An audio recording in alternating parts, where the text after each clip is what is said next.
That, of course, was the US Defense Secretary Lloyd Austin, along with Poland's Minister of National Defense, holding a press conference in Warsaw, all, of course, about enhancing bilateral ties. But primarily, of course, the Ukraine conflict continued to dominate the conversation. We'll stay with this story now and get you more updates.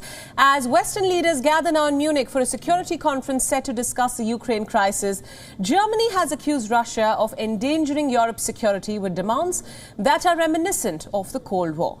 These comments come as fears grow that Russia is on the verge of invading its neighbour ahead of the three-day conference. In fact, the German Foreign Minister Annalena Baerbock said that Moscow needs to show serious steps towards de-escalation.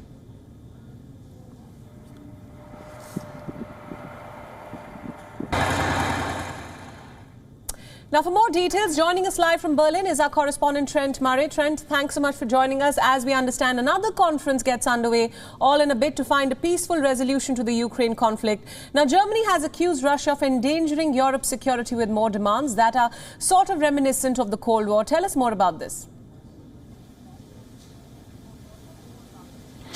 Yeah, well, I think this meeting comes off the back of what is growing concerns across Europe that Russia is indeed not pulling back its forces from the border of Ukraine like the Kremlin has said they would. And certainly Germany is joining both the United Kingdom and the US in expressing alarm over all of that. So this meeting in Munich really comes at a very important time. And there are some very, very big hitters, I suppose you could say, of global politics arriving here to discuss this crisis.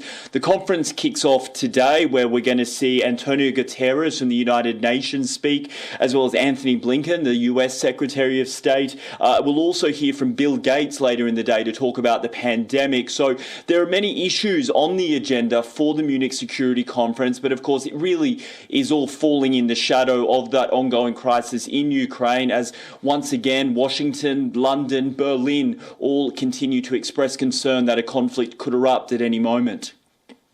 Now, Trent, the German Foreign Minister Baerbock said that Moscow needs to show serious steps towards de-escalation. Yesterday, we also heard the US echo a similar demand from the Defense Secretary. But the question is Moscow even a little bit concerned about any kind of global isolation?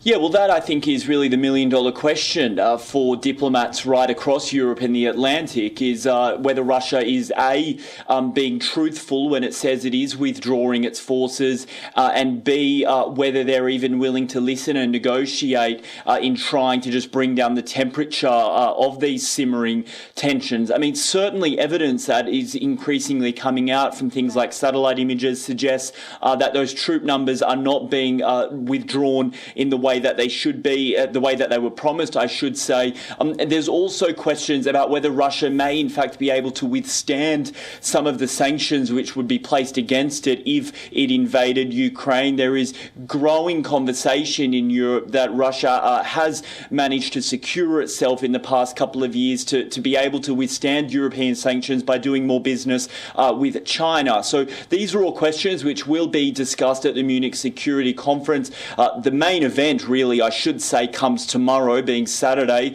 when US Vice President Kamala Harris will speak. She will then be followed by Wang Yi, the Chinese Foreign Minister, and Boris Johnson from the United Kingdom.